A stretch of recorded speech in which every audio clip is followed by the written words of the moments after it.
Queridos irmãos, amigos, ouvintes do nosso projeto EBD em Síntese Podcast, eu sou o presbítero Ítalo Souza, estamos aqui para mais um dia de gravação da nossa aula número 3 do dia 19 de janeiro de 2025. Está conosco o pastor Aldo Dantas, a irmã Milde, a quem eu saúdo com a paz do Senhor. Pai do seu pastor Aldo, pai do seu irmã Milde. A A paz do paz do Senhor Senhor. também. Estamos aqui, somos a classe de adultos. Fica também aqui a nossa saudação para você que nos assiste, os professores, e também para o nosso pastor presidente, pastor Martim Alves, pastor Reinaldo Odilo, diretor do DENEC. Estivemos juntos esses dias num grande projeto, né, de professores, e estamos felizes, né, por esse primeiro trimestre do ano. Estamos aí na terceira lição, mas o ano já começou e a gente está feliz com Jesus. A lição de número 3 tem como tema a encarnação do Verbo.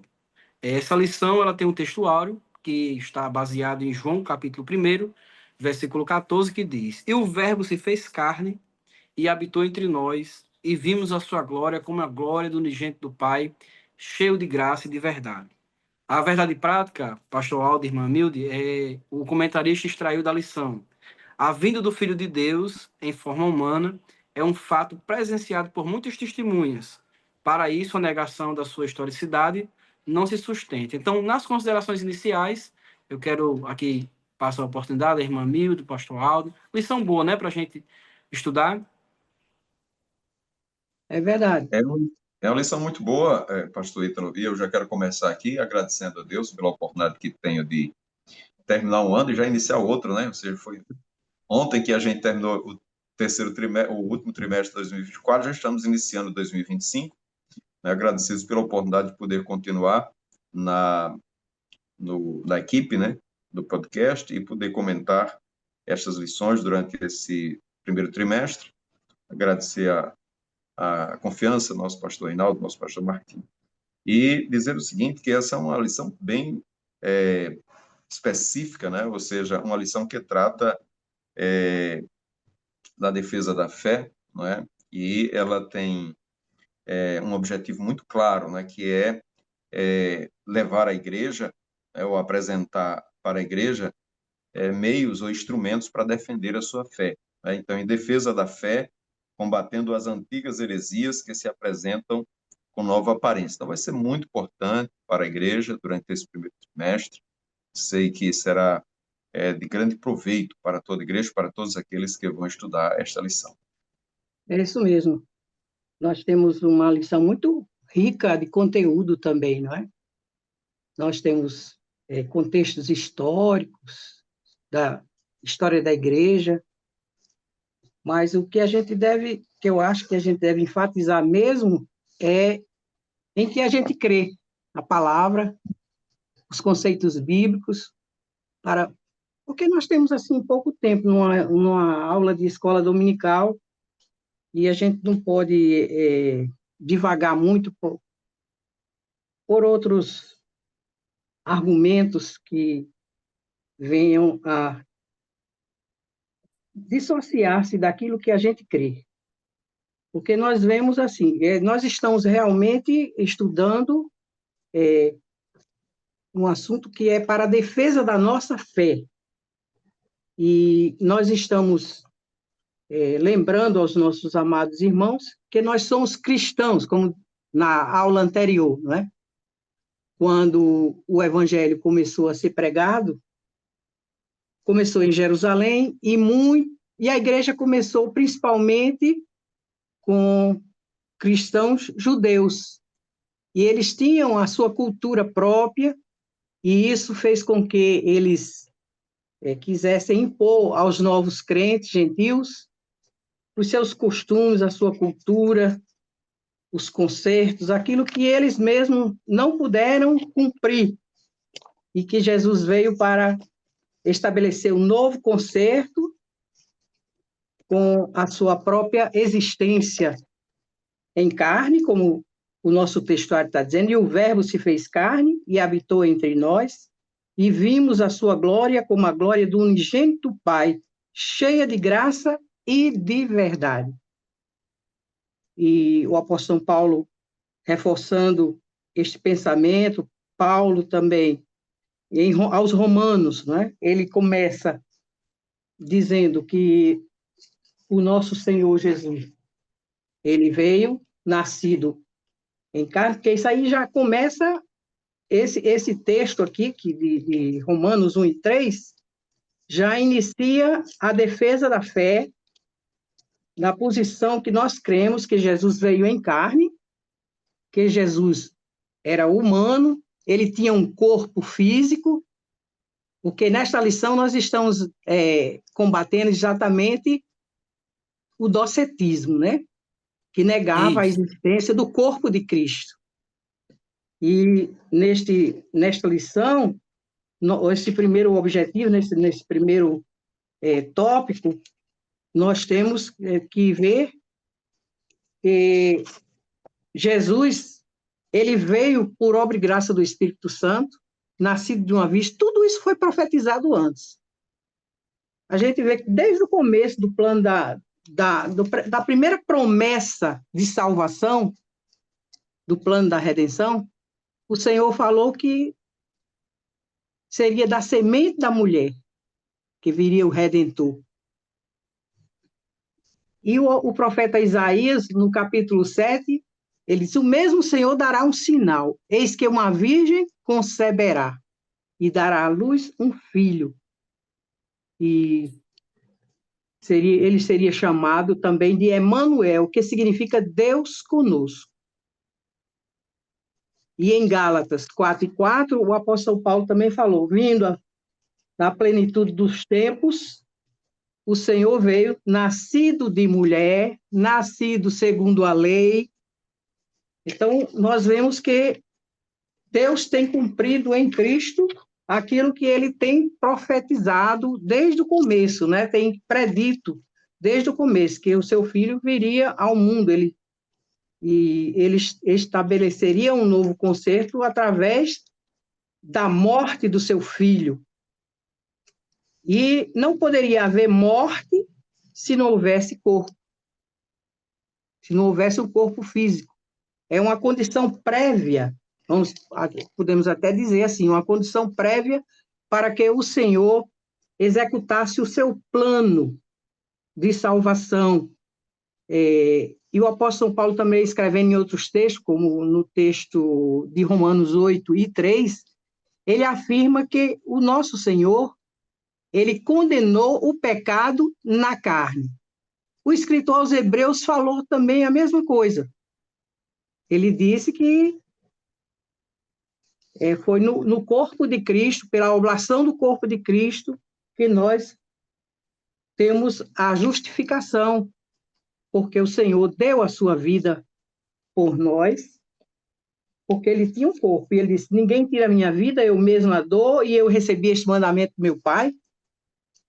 Aqui nós podemos ler, eu gostaria de ler os versículos que estão em Hebreus 2, a partir do 14. E visto como os filhos participam da carne, do sangue, também ele participou da mesma coisa, das mesmas coisas, para que pela morte aniquilasse o que tinha o império da morte. Olha aí a condição para que o Senhor efetuasse a nossa redenção. É que ele tivesse um corpo físico. E para que ele pudesse morrer. Porque ele, como Deus, não poderia morrer. Mas ele morreu participando como os humanos. O próprio Jesus, muitas vezes, ele falou acerca de si mesmo como filho do homem. Essa expressão filho do homem, que em hebraico nós vemos isto mais de 80 vezes no livro do profeta Ezequiel, que é Ben Adam, e em hebraico, isso é em hebraico, né? Ben Adam. E em grego nós vemos Huios Tou Antropou, filho do homem. O Senhor disse: convém que o filho do homem seja entregue aos homens para que ser morto. Ele falando da sua morte para os seus discípulos, antecipando a que ele tinha vindo. Logo no começo do seu ministério, ele falou sobre isso.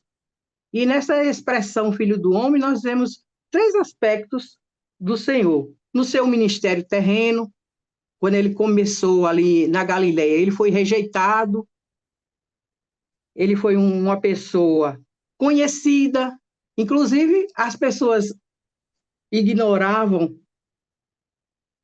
o seu ministério, o seu poder, as suas virtudes, porque eles não é o filho de José, não é o filho de Maria, não estão todos aqui os seus irmãos? Então nós vemos aqui um Cristo humanizado, um Cristo homem, um Cristo feito homem, no corpo físico.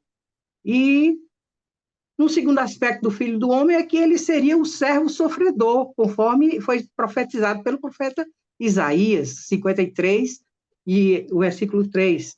Ele era homem de dores e experimentado nos trabalhos.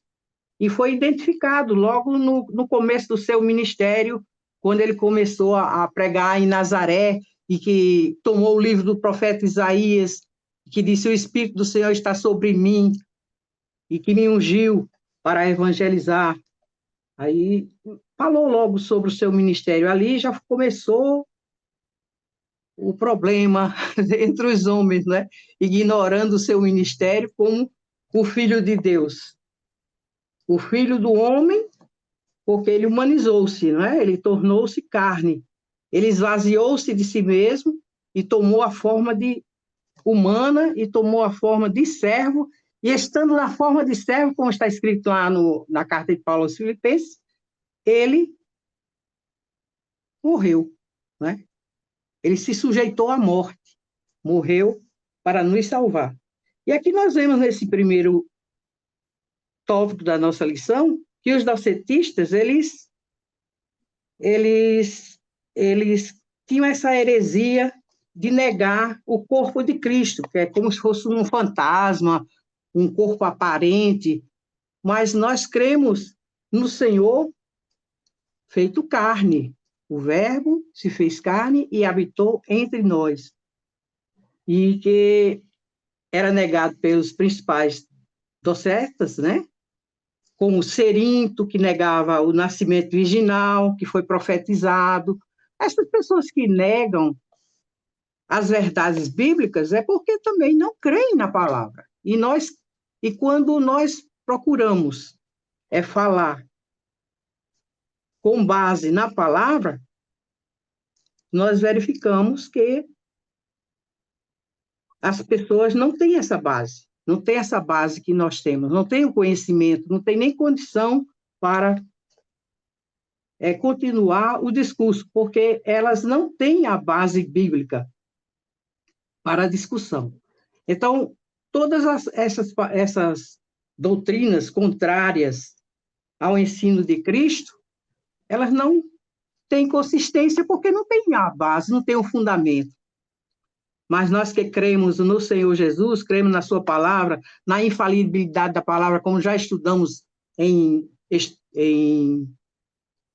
lições anteriores, não é? Nós vemos que eles ensinavam muitas coisas fora das Escrituras, eles ensinavam coisas contrárias à própria palavra de Deus. Então, não é uma doutrina que se sustenta, o docetismo.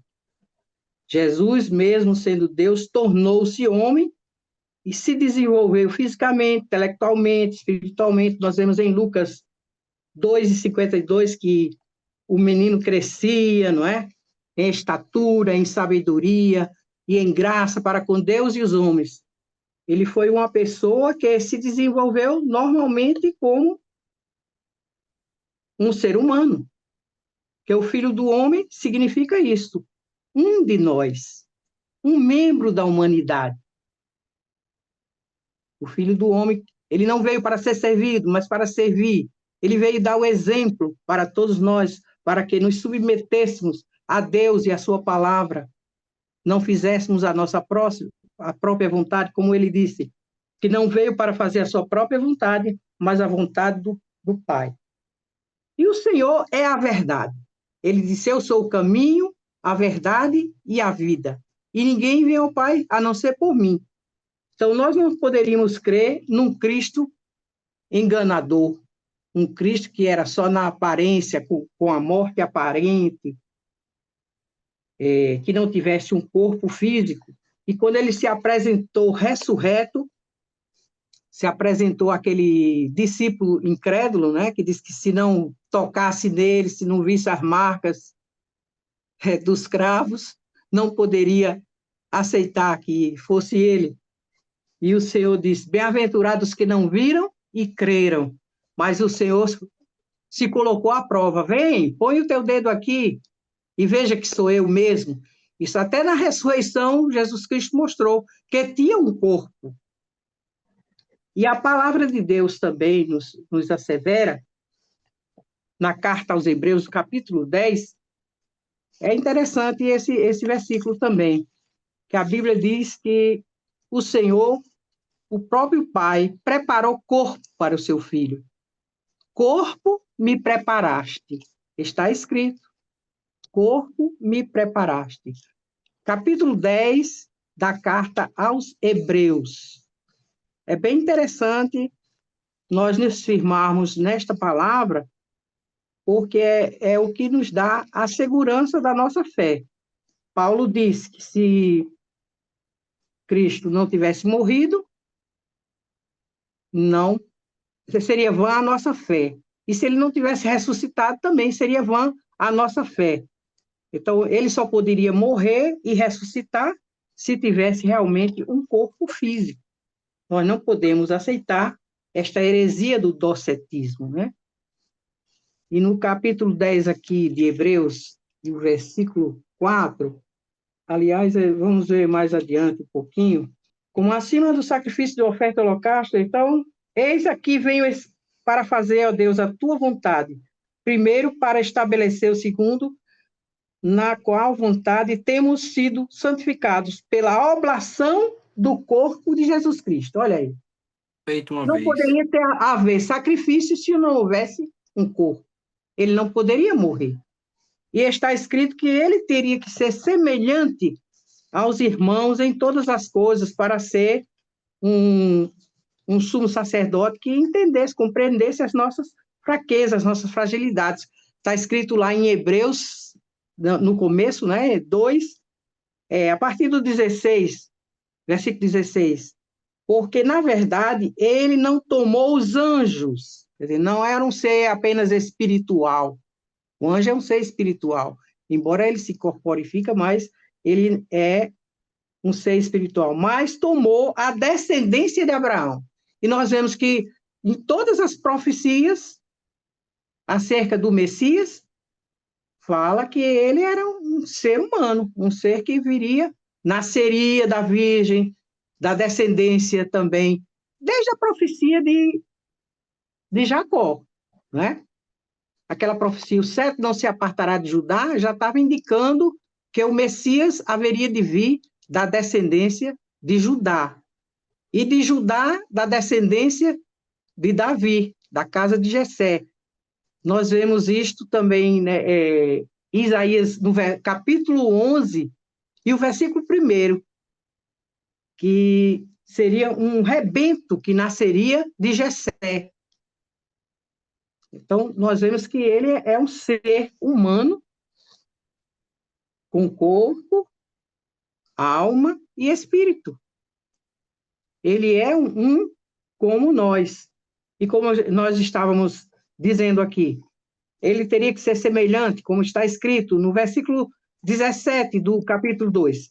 Pelo que convinha que em tudo fosse semelhante aos irmãos, para ser misericordioso, fiel, sumo sacerdote, naquilo que é de Deus, para expiar os pecados do povo.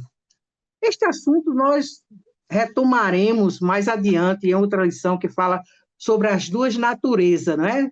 A natureza humana e a natureza espiritual. Então, a gente aqui está apenas essa introdução, não é? De como Jesus veio em carne e osso, realmente, ele é um ser situado, ele conviveu com as pessoas, teve vizinhos, parentes, não é? Ele teve uma vida social também, participou de casamentos, e a gente vê que eles, na sua humanidade, como nós, ele sentiu cansaço, fome, sede, mostrando que ele era um ser humano, como Então, nós nós. temos aí no primeiro século já essa primeira heresia, que já é uma heresia que trata diretamente da encarnação, né? Que o contraponto, na verdade, é a afirmação apostólica da corporeidade, que é o segundo tópico que nós vamos continuar avançando no nosso estudo, pastor Mauro. Muito bem, pastor Ítalo. Só retomando aqui, não é, a lição número 3 fala sobre a encarnação do Verbo, e é importante que o professor, não é, saiba, como disse a irmã Milda logo no início, né, qual o objetivo da lição. Né? A encarnação do Verbo é o tema, é o título da lição, e a verdade prática, ou seja, aquilo que focaliza a lição, é a vinda do Filho de Deus em forma humana. É um fato presenciado por muitas testemunhas. Por isso, a negação da sua historicidade não se sustenta. Então, logo quando, né, surgiu a igreja no primeiro século, já no finalzinho do primeiro século, o apóstolo João ainda vivo e pastoreando igrejas, então surgiram as heresias, né?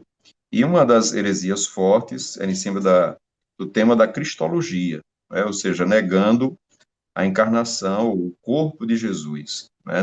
Negando a sua corporidade, ou seja, essa negação do corpo e também da historicidade. Então, ele focaliza aqui mais a forma humana, né? Ou seja, negando a forma humana. E no primeiro tópico, como a irmã Milton bem falou, né, existiam as heresias que negam a corporeidade de Cristo. Então, surgiram aqueles, não é, como o pastor Ezequias diz, não é? O heresiarca, né? São os heresiarcas da época, né? Que fala de Cerinto, de Saturnino, né? De Marcião, e eram pessoas que na época, que foram até 165, por aí, né? Depois de Cristo, negando negando a corporidade de Jesus, né? Então, quando essas heresias surgiram, né, quando elas surgiram, veio exatamente os apóstolos combatendo essas afirmações heréticas, né? E um deles foi o apóstolo João, né, que com toda a veemência, a gente percebe isso na primeira carta do apóstolo João.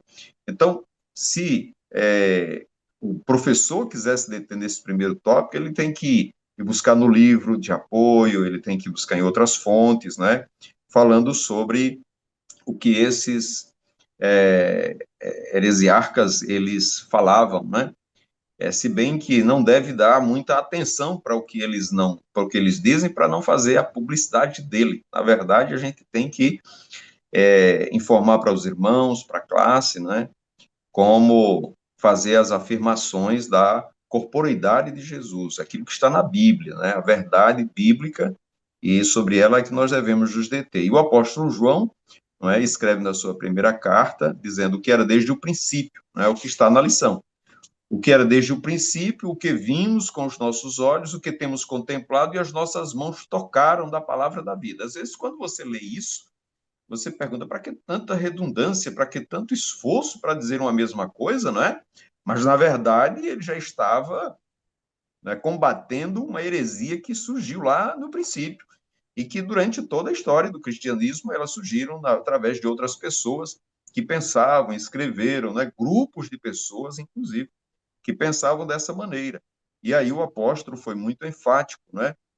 Disse por isso no seu evangelho, disse por isso nas suas cartas, e inclusive também no livro de Apocalipse, também ele toca nesse assunto. Então, a ideia aqui é mostrar Jesus no seu exterior, né, o seu corpo, né, tudo aquilo que a irmã Amilde falou. Mas João, ele fala, né, da parte interna de Jesus, ou seja, Jesus na natureza divina, né, mas reafirmando a sua natureza humana. Não é? Então, ele começa exatamente dizendo, no princípio, ou seja, ele está falando de um Deus que estava lá no princípio, né? Falando da natureza divina de Jesus, mas que os nossos olhos viram, que temos contemplado e as nossas mãos tocaram, porque a vida foi manifesta a nós e nós a vimos e testificamos dela e vos anunciamos a vida eterna que estava com o Pai, ó, mais uma vez, né? Reafirmando o princípio. O que vimos e ouvimos e vos anunciamos para que tenhas comunhão conosco. Então, a gente percebe claramente o esforço do apóstolo de reafirmar, não é, na introdução do evangelho da sua carta, que ele esteve com Jesus, que as suas mãos tocaram, que ele pôde ouvir Jesus, não é? Tudo isso para reafirmar que ele sofreu sobre Pôncio Pilatos, né? Então, esse segundo tópico é a reafirmação, né, de Jesus como aquele que teve corpo, não é? E que foi visto, que foi ouvido, mas que ele estava no princípio. Estava lá no princípio, este princípio é o princípio de Gênesis 1:1. No princípio, né? Criou Deus os céus e a terra. Ou seja, este princípio, ele permanece no Evangelho e na carta do apóstolo João, na primeira carta de João. E ele, no capítulo 4, é muito claro quando diz, não é, que todo aquele que nega que Jesus Cristo veio em carne não é de Deus. Ou seja, aí ele fecha, né, esse assunto dizendo assim, olha, tem alguém aí dizendo que Jesus Cristo não veio em carne e essa pessoa não é de Deus. Ou seja, essa revelação não é de Deus. Porque a revelação de Jesus, não é? A revelação de Jesus, o próprio Jesus perguntou, o que diz aí que são as pessoas que são filhos do homem? Eles é um profeta, né? Isso e aquilo. Ou seja, não tinham segurança do que era. Mas o próprio Jesus, e vocês, o que é que vocês acham, né? Então Pedro se levanta e diz, tu és o filho de Deus. E quando ele diz isso, essa afirmação, Jesus fala para ele, bem, você só disse isso por quê? Porque o Pai te revelou. Então nós conhecemos a Cristo Jesus porque o Pai nos deu a revelação, né? E Cristo é revelado a nós e nós cremos em Jesus como Filho de Deus. Então, esse Jesus que eles afirmavam, né, ser uma aparência, ser um fantasma, né, o apóstolo João combate essa heresia, reafirmando, né, de forma veemente, dizendo que aquele que nega que Jesus Cristo veio em carne, aquele que nega que Jesus Cristo tomou a forma humana, esse não é de Deus, né? Então, o segundo tópico fecha esse assunto, certo? Os evangelhos sinópticos, eles, durante toda a descrição, durante todo o relato, né, eles ressaltam a parte humana de Jesus, né, bastante. Então, quando você vai lendo os evangelhos sinóticos, você vai vendo ali Jesus, como disse a irmã Milde, né, sentindo sede, sentindo fome, dormindo, né? E então tudo isso mostra a humanidade de Jesus. E por último, né, esse último tópico, né, que o irmão Ítalo vai trazer, como essas heresias se revelam hoje. Né? Isso é do nosso interesse. Saber como é que isso é visto hoje, como as coisas acontecem hoje, para que a gente possa saber quem é que tem esses, né, esses ensinos e difunde esses ensinos, e também saber como combater, né, como fazer. Porque, na verdade, a gente começou, não é, começou a estudar a apologética a partir dessa lição. Né? As outras, elas Isso. tratavam de outras coisas, mas a apologética cristã, cristológica, ela começa a partir daqui, dessa lição. É isso, irmão Ítalo. Finalizando esse tópico que o senhor acabou de comentar, o apóstolo Paulo ele faz uma das maiores afirmações do cristianismo em 1 Coríntios 15:14. Ele diz assim: se Cristo não ressuscitou, logo é vã a nossa pregação e também vã a nossa fé. Só que antes disso ele disse: se não há ressurreição de mortos, Cristo não ressuscitou. Aí antes disso ele vai dizer: se ele não morreu, e vai falar sobre o corpo. Ele está dizendo no início do 1 Coríntios que, primeiramente, ele recebeu o evangelho, que Cristo morreu por nossos pecados, segundo as Escrituras, foi sepultado e ressuscitou.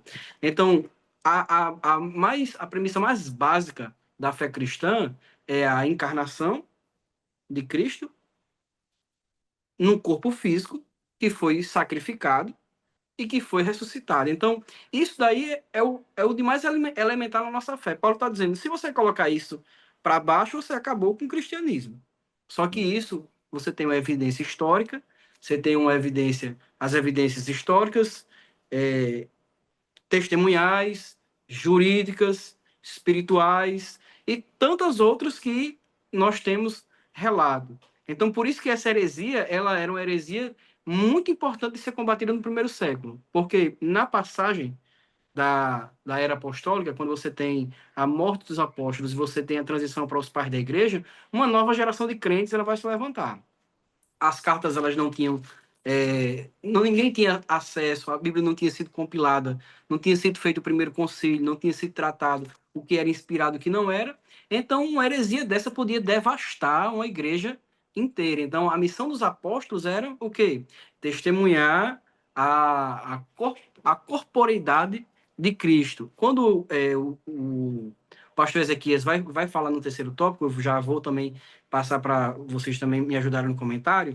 Ele coloca assim: essas heresias se revelam hoje. Aí ele mesmo está dizendo como ela se revela hoje, mas ele também faz, ele volta e faz como é que eu posso dizer?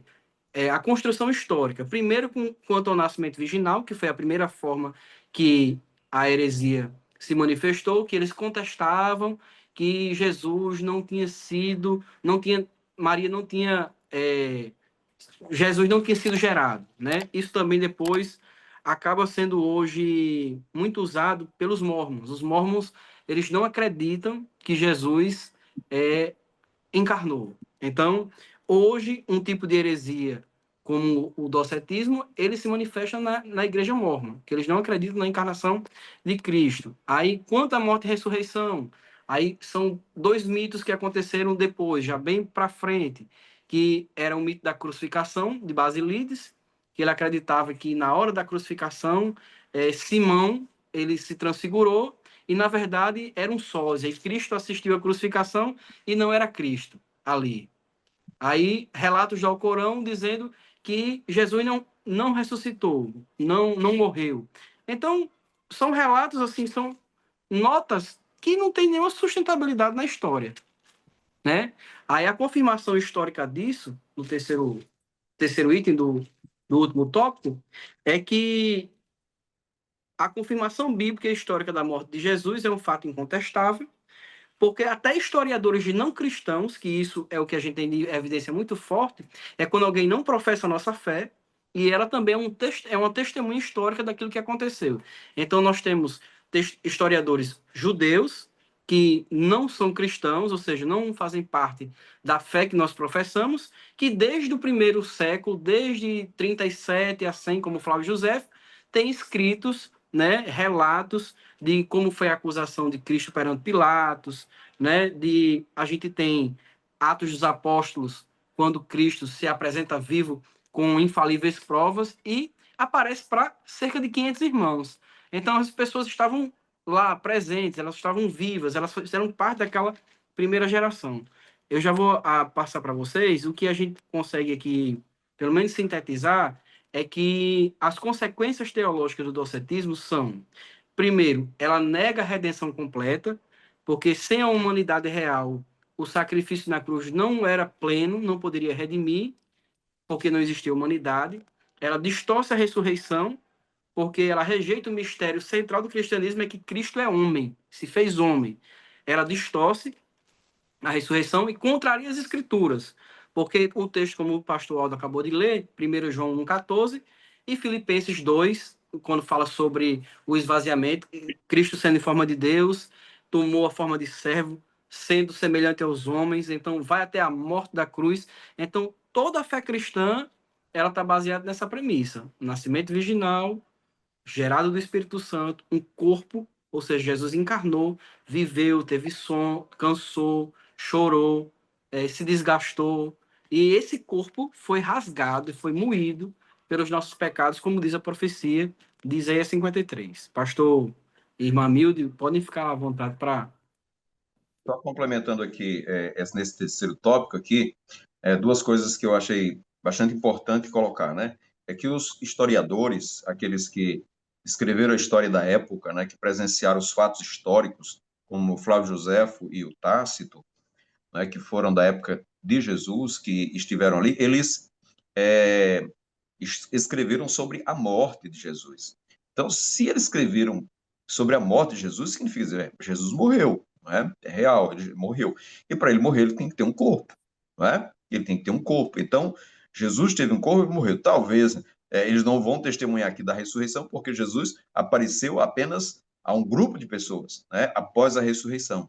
Mas eles testemunharam da morte de Jesus. Então, eles testemunharam do corpo de Jesus. Uma pessoa sem corpo não poderia morrer, não E é? Então, contrapõe eles o testemunharam. docentrismo, né, pastor? Que é essa parte do corpo. Exatamente, não é? Ele vai contestar tudo isso que eles levantaram na época, né? Ou seja, dizer que Jesus não tinha um corpo. Então, Jesus morreu, ele foi, inclusive, uma personagem da história, né? E dentro desse relato, não é? Eles colocam a pessoa, por exemplo, do procurador Pôncio Pilatos, né? Como disse, aquele de quem levavam o nome Cristo foi executado no reinado de Tibério pelo procurador Pôncio Pilatos, ou seja, coloca junto de outros personagens, né, da época para dizer Históricos. bem, históricos, para dizer bem, essa pessoa é uma pessoa real, não é? E ele foi morto, né? Ele foi executado, né? E o outro ponto é quanto à morte e à ressurreição de Cristo, né? Que o Alcorão vai, né? O Alcorão, o livro sagrado dos muçulmanos, e também outros vão dizer que, como o Basílides, né, que negava a crucificação de Cristo, dizendo que ele bem existe, tem corpo, mas ele não foi crucificado, não é? Outra pessoa foi no lugar dele, não é? Bem, se Cristo não morreu, ele também não ressuscitou, não é? Então aí vai um ensino que o apóstolo Paulo, através do capítulo 15 de 1 Coríntios, vai combater, não é? Bem, É. se ele não morreu, ele também não ressuscitou, e se ele não ressuscitou, é vã nossa fé, né? Toda a história. Permanecemos em nossos pecados, né? Exatamente. Então, o que eles querem desconstruir é exatamente, não é, a esperança da salvação, não é? A É. esperança da salvação. E essa esperança que hoje nós temos e que anunciamos e que pregamos, né? Então, é interessante a gente saber como isso acontece nos dias de hoje. Algumas igrejas, alguns movimentos, algumas comunidades que, né, trazem essas heresias lá de trás, lá do princípio, e procuram negar a concepção virginal de Jesus, negar o corpo de que Jesus era humano, negar a sua ressurreição. Tudo isso nós precisamos estar antenados, né? Ou seja, conhecedores dessas coisas para poder, não é, ajudar os nossos irmãos menos esclarecidos na fé. E, por exemplo, está lá no trabalho, aí aparece uma pessoa como essa, né? E diz e coloca essa dúvida no coração do irmão. A gente precisa ter fundamento bíblico para chamar esse irmão e dizer, olha, é assim, assim, assim, não é? Então, principalmente novos convertidos, né, que tem muita dúvida. Então, nós precisamos fortalecer estas afirmações bíblicas, né, porque nos foi confiado a verdade. A igreja, ela é coluna e firmeza da verdade. Então, quando as pessoas têm dúvida, elas vêm para a igreja e elas querem sentir a verdade. Nós somos proclamadores desta verdade para combater essas heresias, esses enganos, e os irmãos poderem ser instruídos nisso para poder também fortalecer a fé de outros irmãos que estão aceitando a Jesus agora e estão menos instruídos na fé. É verdade. Essa lição atual, ela é uma apologia à humanidade de Cristo. Nós temos que reafirmar, como o apóstolo São João afirmou em suas cartas, nas 3 cartas, no Evangelho e no Apocalipse, né, sobre a humanidade de Cristo. E é um versículo que eu amo muito, esse primeiro versículo da lição. O que era desde o princípio, o que vimos com os nossos olhos, o que temos contemplado e as nossas mãos tocaram a palavra da vida. Tocaram, eles estiveram juntos, né? Comeram juntos, andaram juntos, estiveram durante o ministério terreno do Senhor, convivendo com ele, como um ser humano. E é interessante essa expressão, como o pastor Aldo falou, da circularidade, né, do argumento de João. Ele começa e termina e afirmando aqui dessa mesma maneira, né, que as nossas mãos tocaram a palavra da vida. E é interessante notar que isso foi logo no primeiro século, né, foi no início da igreja. Já era mais ou menos no ano 90, 91, por aí, que João escreveu a sua carta, e ele asseverou, porque ele disse, o espírito anticristo já está no mundo. Ele disse aqui na sua carta, no 1 João 4, o versículo 3. E tendo espírito que não confessa que Jesus, e todo espírito que não confessa que Jesus Cristo veio em carne, não é de Deus, mas este é o espírito do anticristo, do qual já ouvistes que há de vir, e eis que já está no mundo, no primeiro século. Então já havia esta iniciativa maligna do anticristo, o seu espírito se manifestando para negar o sacrifício de Cristo. Mas Cristo veio para justamente derrotar Satanás, né? Desfazer as obras do diabo. E a palavra diz que ele condenou o pecado da carne. Romanos 8:3. Ele nasceu da descendência, não é, de Davi, como estava escrito acerca dele,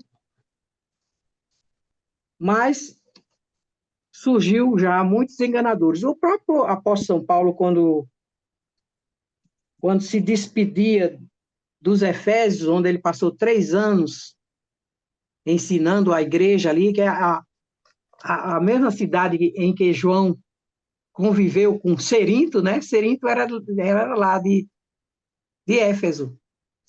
E Cerinto, esse heresiarca, né, que negou a corporeidade de Cristo, inclusive negou o seu nascimento virginal, não é? Mas o Senhor usou o apóstolo São João para reafirmar que ele era um ser que veio para dar a sua vida em resgate de muitos, a saber, aqueles que crerem, né? Aqueles que creem nele têm a vida eterna, recebem. Então, nós não podemos, de modo nenhum, como disse o pastor Aldo, da publicidade ao docetismo. Vamos enfatizar mais aquilo em que a gente crê.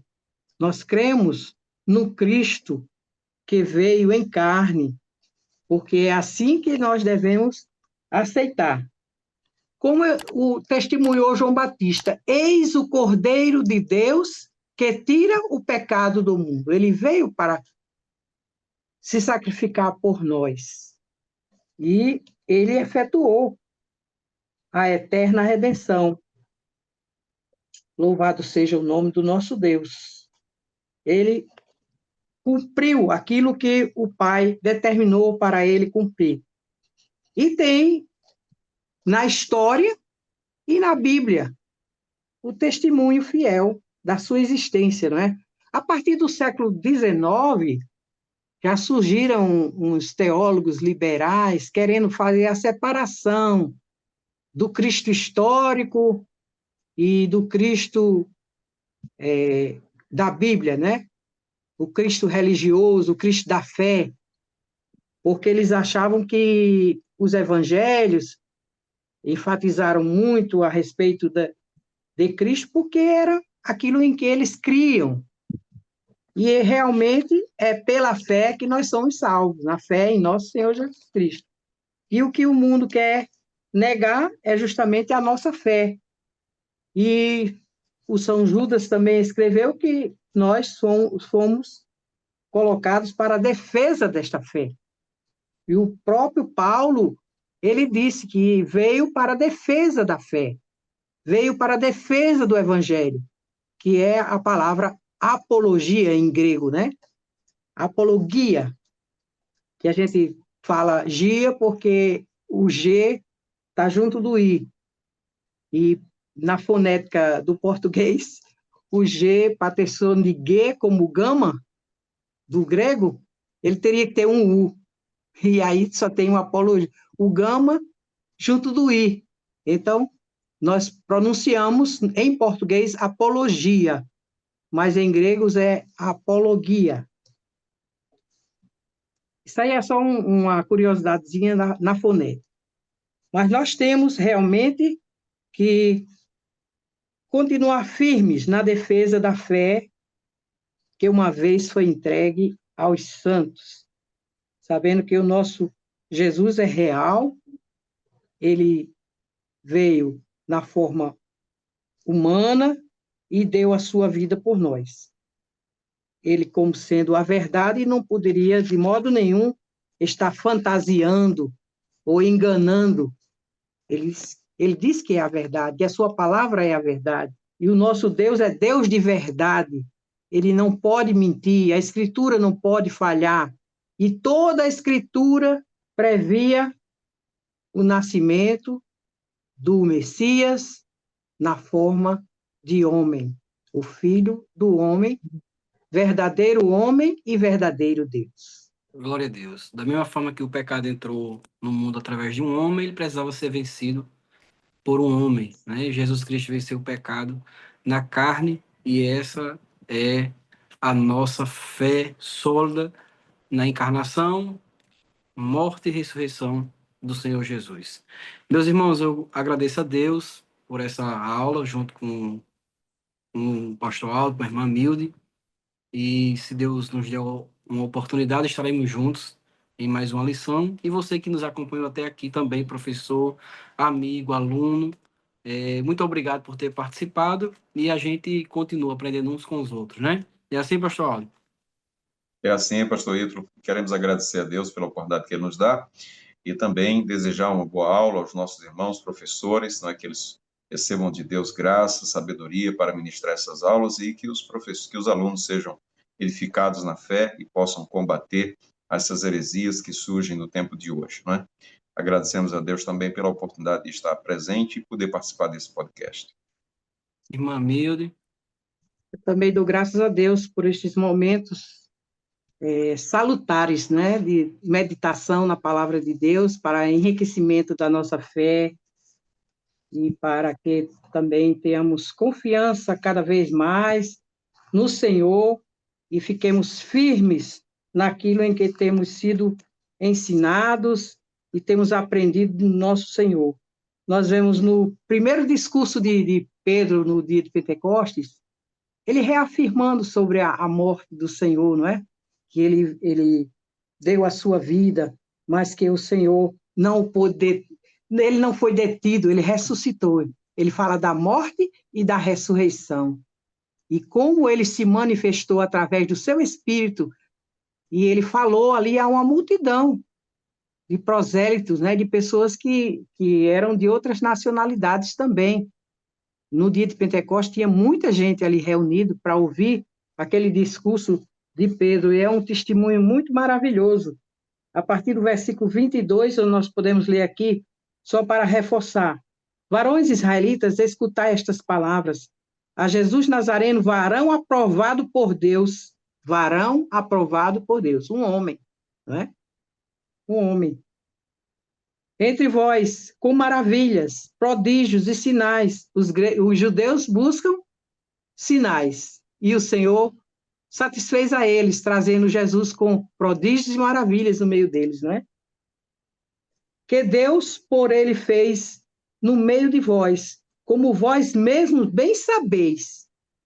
A este que vos foi entregue pelo determinado conselho e presciência de Deus, tomando vós, o crucificastes e matastes pelas mãos de injustos. Jesus tinha dito que eles iam entregá-lo aos ímpios para que ele fosse crucificado, ao qual Deus ressuscitou soltas as ânsias da morte, pois não era possível que fosse retido por ela. Ele venceu a morte e tem as chaves, não é? Da morte e do inferno, como se apresentou a João no Apocalipse. Amém. A paz do Senhor. Até uma próxima oportunidade. A paz do Senhor.